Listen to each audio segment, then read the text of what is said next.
What is appealing for water life?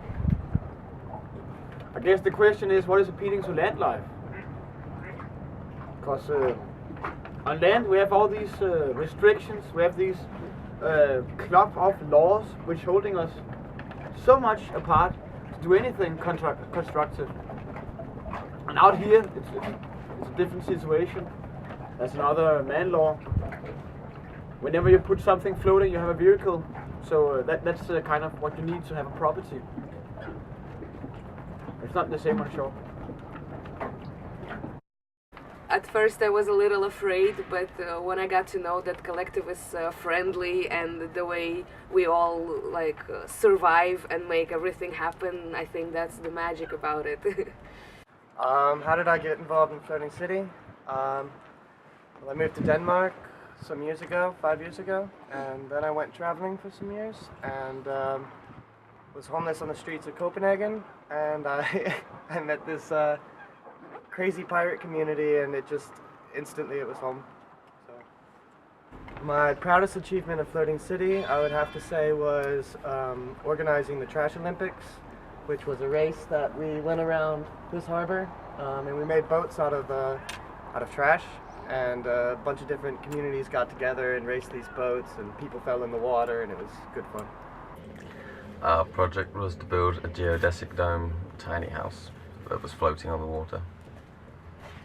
We hope that this upcycled geodesic dome will draw attention to the waste materials in our society and to also change Copenhagen's attitude to utilizing the water space we could be potentially living on. We've been collecting and building the structure for the last 3 months.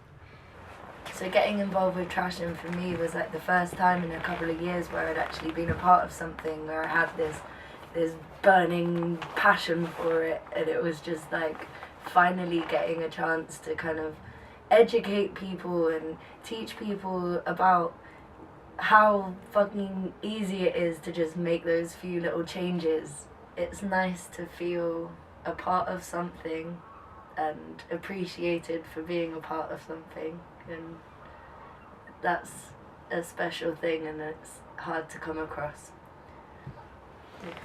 The goal of Floating City is to become entirely water-based, hopefully within the next year. If we can accomplish that through the support from our friends and the support from the community, then that would be ideal. We need money for raising these catamarans out of the water. We've spent years building them, and they've had so much love given to them, but we haven't had the money to take them out and fix the leaks that could be coming on the bottom, check it for all the rust and damages. And once we can do that, we can get them sailing again, turn them into this floating core center, which is the original idea. And we're talking about big catamarans, the boats that were made out of completely recycled materials.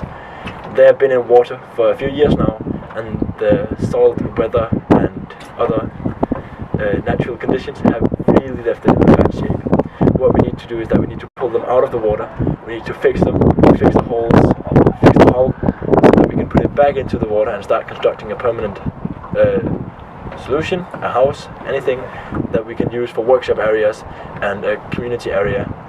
Floating City started 9 years ago, 10 years this summer, and it was born out of the punk scene of Copenhagen. So we've gone from nothing, absolute anarchy, through hierarchy, through a grassroots structure with that hierarchy, and now we are in the next spring where we're going to go from land to water. Now is then the time that we've decided that we are not able to sustain our warehouse, and we are going to make a bold move of going completely waterborne, which means the new Floating City is actually going to be a floating village, maybe a floating city, little city of a lot of boats docked somewhere with floating workshop spaces and the availability and opportunity to move around wherever we fit and travel around Denmark, Europe, the world, let's see, and spread the idea and the craziness that we bring. I want as many people to know and want to be involved with this project as possible, because it's about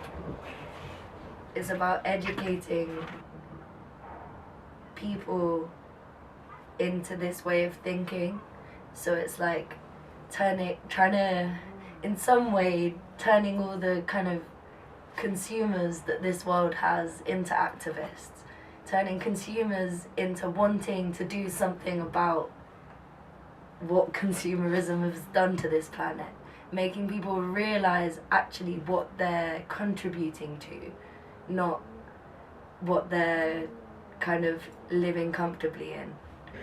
Do you think you could change the world? I think design can change the world, and design can improve people's lives, and somewhere like Floating City to have the experience and facilities to allow yourself to explore all these different projects. Do I think we could change the world? I think the world's in a pretty interesting place right now. A lot of really messed up shit going on, but I think if we can show people that there's an alternative, maybe we can start a movement that's bigger than just ourselves. For me, changing the world comes with just changing one mindset. Each conversation you have with anybody out there has the potential to do something. Do you think you could change the world? Yes.